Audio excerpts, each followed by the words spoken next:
we are officially hitting the European leg of the Formula One season. And look, I got to tell you, if you were just looking at the timing screens to try and, understand the state of the grid right now, you are looking in the completely wrong place. Oh, absolutely, 100%. Right, because the real war, the actual bloodbath, is happening behind closed motorhome doors. We are currently looking at, 14 driver contracts currently just dangling by a thread? Yeah, it's unprecedented. It is. The paddock is incredibly tense right now. And the internal maneuverings that we're seeing, they are about to dictate the entire competitive landscape. So today, our mission is to be a deep dive into a heavily restricted stack of internal paddock notes to understand exactly how the 2026 and the 2027 driver market is being manipulated by the events inside one single garage. And it is just a ruthless environment out there right now. The moment the cars roll out for free practice one, Yeah. All the public relations masks just slip completely off, and the brutal reality of survival sets in. Yeah. Because what you and I are seeing in these internal telemetry files and these strategic briefings, it isn't just about who drives where next year. The shockwaves of the decisions being made by team principals over these next 3 weeks. They will fundamentally lock in the aerodynamic and developmental trajectories for the entire new regulation era. It's massive. It is. If you want to understand the actual reality of F1 survival, you have to look at the pressure cookers building inside these specific teams. Exactly. And to really understand the sheer scale of that pressure, we are putting the spotlight directly onto Cadillac today. Because if you analyze the internal data coming out of that specific garage right now, you are looking at an operation that is just split straight down the middle. Oh, heaven and hell. Literally. Right, exactly. On one side of the garage, you have this undeniable clinical engineering brilliance, and on the other side is just a slow-motion, highly documented, complete meltdown. So let's unpack the mechanics of this. We need to start with the dark side of the garage, specifically all this internal telemetry data surrounding Valtteri Bottas. Yeah, and collapse is genuinely the most accurate term here. You look at the throttle and braking traces that are being passed around in these private engineering debriefs, and the situation is just bleak. It's awful. The performance gap to his teammate, it's just a stark illustration of a driver totally out of sync with his machinery. We're looking at a profound disconnect between what the car requires to actually generate downforce, and what Bottas is physically willing to do behind the wheel. Let's actually examine the hard data from the Canadian Grand Prix to really understand the mechanics of this deficit, because it blew my mind. It's shocking. In the sprint qualifying, Bottas was nearly a full second off the pace. A full second. Then, in the sprint race, which is, 23 laps? Yeah, just 23 laps. Right, in just 23 laps, he finishes an agonizing 35 seconds behind his teammate. That equates to bleeding over a second a lap in identical, exact same machinery. Yeah. It's like they're driving in two entirely different racing categories. And it doesn't get better. No, it gets worse. But, what is actually happening in the cockpit? Where specifically is that time vanishing? Well, if you look at the microsectors, right, specifically entering the heavy braking zones like take the turn 10 hairpin in Montreal, the issue is glaringly obvious. Bottas is completely failing to load the front tires. Because he's braking too early. Exactly. He is braking marginally earlier, maybe just a few meters, but it means the weight transfer to the front axle isn't aggressive enough. And because the front tires aren't biting into the tarmac, the car simply won't rotate at the apex. Oh, man. So he's just understeering. Right. And then because of that, he has to wait a fraction of a second longer to get back on the throttle. So you've got 1/10 of a second lost on entry, another 2/10 lost on traction out of the corner. Multiply that by 14 corners, and boom, you have your 1 second deficit. Wow. It is a psychological lack of confidence, right? But it's manifesting as a mechanical failure to utilize the car's grip. Now, I frequently hear arguments, and you hear this all the time, attributing this kind of massive deficit to asymmetrical garage setups or variations in aero balance or just, struggles getting the Pirelli tires into their really narrow operating temperature window. Yeah, and I have to challenge that premise entirely. Okay, lay it on me. I will not blame the car here. The internal reality, the hard data, shows that the setup is absolutely fine. Bottas is just currently driving completely devoid of soul, a distinct lack of aggression. That's just coasting. He is piloting the car safely, staying within a narrow, comfortable margin. And look, in modern Formula One, if you are not pushing the car into that ragged edge of lateral slip, you are effectively a moving obstacle. Yeah, and from the perspective of Cadillac's upper management, this is an American automotive giant pouring hundreds of millions of dollars into this venture. Having a driver showing up without the intent to extract maximum performance is an intolerable liability. Totally. They're losing their patience rapidly. You certainly cannot hide from the stopwatch. I mean, in main qualifying in Canada, the gap widened to 0.8 seconds. During the actual Grand Prix, before his teammate suffered a mechanical failure, the gap was over 40 seconds. So the data suggests this is a chronic issue, showing a consistent 0.5 to 1 second deficit at nearly every single track on the calendar. Yeah, with the single exception being the Chinese Grand Prix. Right. But the internal notes clarify exactly why the telemetry in Shanghai looked artificially competitive. Precisely. In China, the head-to-head delta looked tight, but that was solely because the other side of the garage was dealing with a massive, severe MGU issue. Right, the energy deployment. Yeah, for anyone diving into the technical side, the Motor Generator Unit Kinetic, or MGUK, it captures energy under braking and deploys it as electrical horsepower. Right. Well, in Shanghai, the MGU was failing to deploy out of the slow traction zones. Losing that electrical deployment is the equivalent of losing roughly 160 horsepower for a few crucial seconds every single lap. Which is an eternity in F1. An eternity. So that severe mechanical handicap completely masked Bottas's fundamental lack of pace. When the Cadillac is fully healthy, Bottas simply cannot match the baseline. Period. So, okay, we need to look at the contractual mechanisms at play here then. Yeah. Because Bottas is technically legally bound to Cadillac through the end of 2027.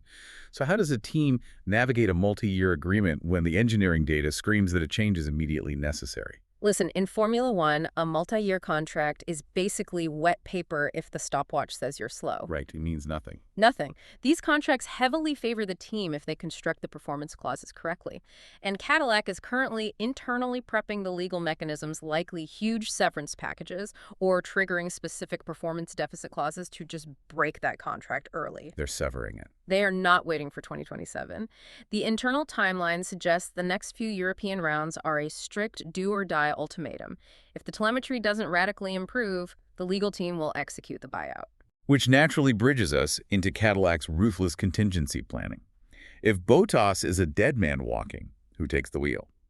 The name consistently appearing at the very top of their succession documents is Colton Herta. Oh, yeah. They extracted him from IndyCar, and he is currently grinding in Formula 2 with the singular goal of securing his FIA super license points. Right, because the FIA mandates that any driver entering Formula One must accumulate 40 super license points over a 3-year period.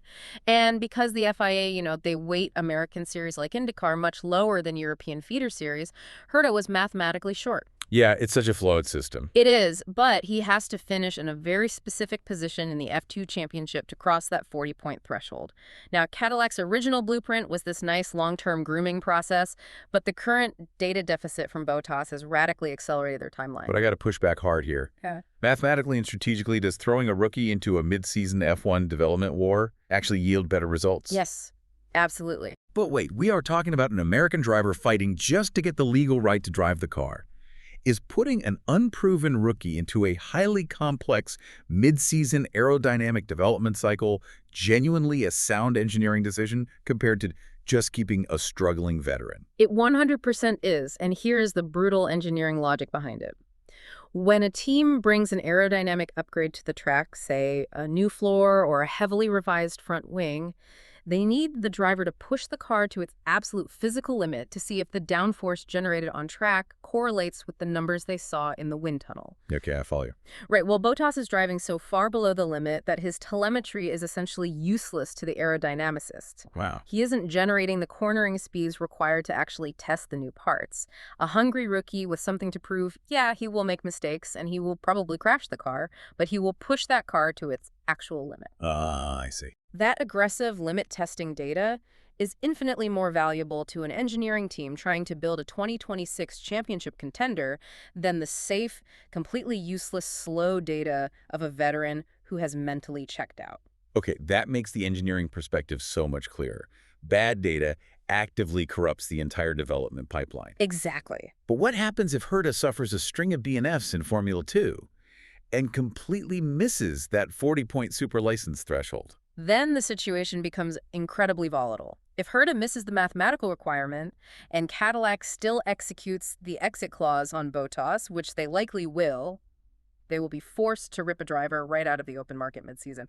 They simply cannot sustain a business model where only one car is gathering useful data and scoring constructor points. Right. And the only reason they're scoring those constructor points at all is because of the absolute operational clinic happening on the other side of the garage. Oh, it's a masterclass. We really need to contrast Bottas's collapse with the current form of Sergio Checo Pérez.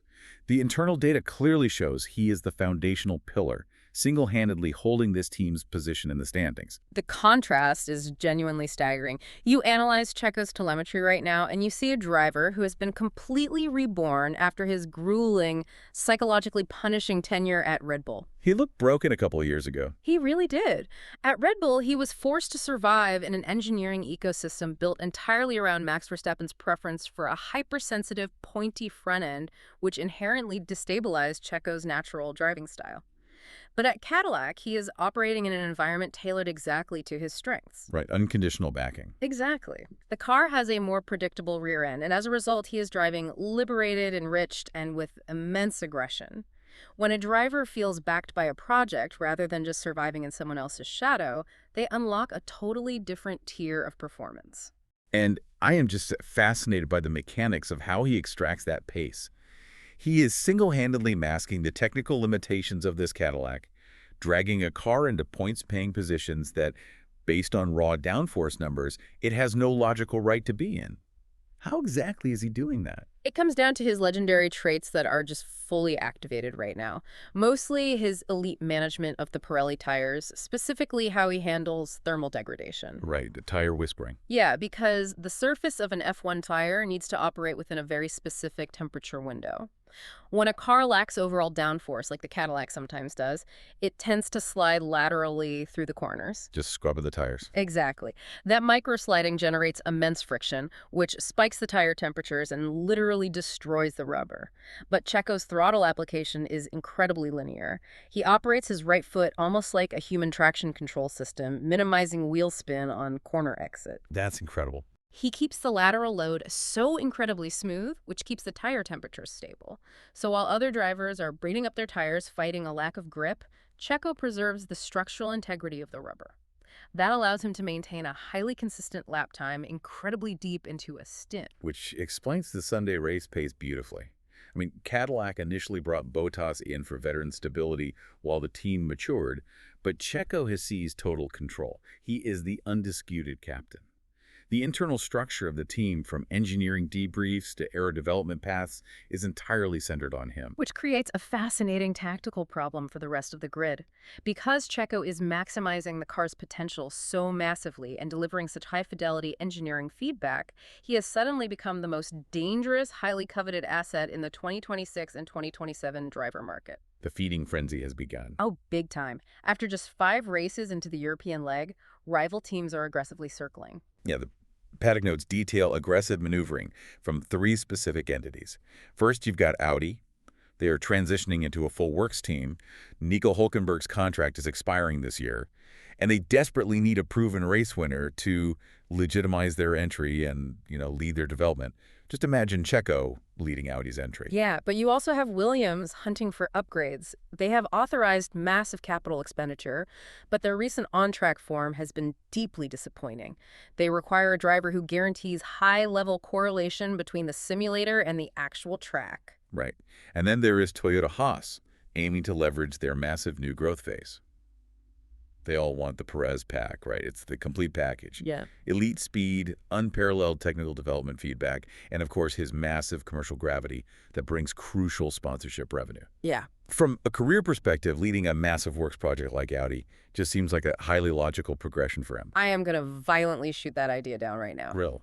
Even with Audi's resources. Leaving Cadillac right now would be an insane miscalculation. Absolutely insane. Why? Let's examine the actual strategic development trajectories. Cadillac is currently out-developing expectations. They are investing heavily in their wind tunnel and simulator correlation. Checo is intimately involved in guiding the suspension kinematics and aero philosophy for their 2026 car. He's the king of that engineering department. Okay, that's true. Meanwhile, Audi is essentially starting a massive restructuring phase, and Williams is still modernizing their basic production pipelines. Given the current rate of development we are seeing in these internal notes, Cadillac's capital expenditure is going to yield downforce points much, much faster. By the middle of 2027, the data strongly suggests Cadillac will possess a fundamentally faster platform than either Audi or Williams. Wow. Walking away from a bespoke development program just to start over in a transitional team completely defies engineering logic. Okay, but if the underlying engineering logic dictates that staying at Cadillac is his optimal path, then what is the actual endgame here? What is the strategy behind his management camp, allowing all these rumors to permeate the paddock? Why engage with Audi and Williams at all? Because we are witnessing an absolute masterclass in corporate negotiation, his management team understands leverage better than anyone. Oh, so they are effectively orchestrating a bidding war to squeeze Cadillac. Precisely. It is brilliant. It's comparable to like a highly successful anchor tenant in a commercial real estate development. The tenant knows the landlord needs them to attract other businesses, so they actively entertain offers from rival developers just to force the current landlord into a better lease. That's genius. Checo has absolutely no desire to leave. He is happy, respected, the environment is supportive, totally unlike Red Bull, and the whole machine is built around his inputs.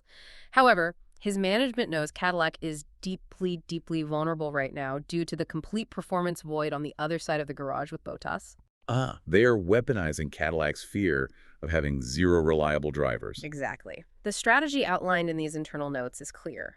Capitalize on this massive external momentum to rip up his current contract, which runs to 2027 on a standard salary, and compel Cadillac to execute a new, highly lucrative extension. And crucially, this new contract will likely include very aggressive, driver-favored performance exit clauses. It's the ultimate exercise of leverage in modern motorsport. So, unless Cadillac's engineering department fails to deliver a car capable of consistent podiums by a specified date, in which case Checo can walk away cleanly without penalty, he secures top-tier financial compensation and retains undisputed #1 status. Wow. Unless a top 3 team magically opens a seat like Ferrari, McLaren, Mercedes, which is nearly impossible given the current gridlock, Checo is basically turning Cadillac into his own personal kingdom. He is dictating the terms of his employment entirely on his own merits. It's incredible. It really is. When you step back and look at the telemetry, the contracts, and the internal politics, the sheer duality within this single garage is just staggering.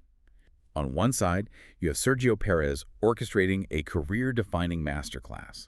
A brilliant display of on-track tire management and off-track corporate leverage, holding literally all the cards. Yeah. And on the exact same team, grappling with the exact same aerodynamic package, you have Valtteri Bottas failing to adapt, staring down the barrel of a mid-season execution and facing the imminent termination of his contract. It perfectly encapsulates the ruthless meritocracy of Formula One. The data does not lie, and it absolutely does not forgive. You either adapt your driving style to extract the lap time, or the system expels you violently. Which actually brings us to the most crucial, chilling variable in these paddock notes. The big domino effect. Precisely. I want you to really consider the high-stakes mechanics of this scenario. If Cadillac's legal team pulls the plug and executes the buyout clause on Bottas tomorrow, and Colton Herta's Formula 2 results fail to yield the 40 FIA superlicense points required to legally drive the car. Yeah. Who on earth is ruthless enough and fast enough to jump into that second seat mid-season and survive next to a prime, bloodthirsty Checo Pérez? Man, that is the question. That is the variable that will dictate the rest of the season. Keep your attention entirely focused on the internal data coming out of the paddock, because when this specific domino falls, the resulting shockwaves are going to permanently alter the 2026 grid.